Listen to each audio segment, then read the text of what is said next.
এবার সরকারের বিরুদ্ধে দেশ পরিচালনায় ব্যর্থতার অভিযোগ করলেন সংসদের বিরোধী দলীয় চিফ হুইপ ও এনসিপি আহ্বায়ক নাহিদ ইসলাম। রাতে রাজধানীর আগারগাঁওয়ে জাতীয় চক্ষু বিজ্ঞান ইনস্টিটিউটে হবিগঞ্জে সরকার দলীয় ছাত্র সংগঠন ছাত্রদলের হামলায় আহত আলিফ চৌধুরীর চিকিৎসার খোঁজখবর নেওয়ার পর তিনি এমন অভিযোগ করেন। তিনি জানান, সরকার গ্যাসের দাম বাড়ালে পেট্রোবাংলা ঘেরাও করা হবে। এ সময় খুব শীঘ্রই সরকার জনগণের প্রবল প্রতিরোধের মুখে পড়তে যাচ্ছে বলে সতর্ক করেন নাহিদ ইসলাম।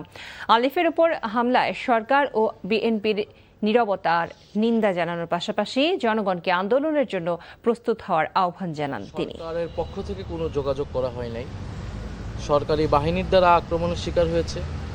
এই সরকারের যারা পৃষ্ঠপোষকতায় আছে সন্ত্রাসী বাহিনী, ছাত্রদল, যুবদলের নামে, তারা চাইলে যে কাউকে দিনে দুপুরে আক্রমণ করতে পারে, মেরে ফেলতে পারে, চোখ উপড়িয়ে নিতে পারে এবং তার কোনো বিচার এই দেশে হয় না।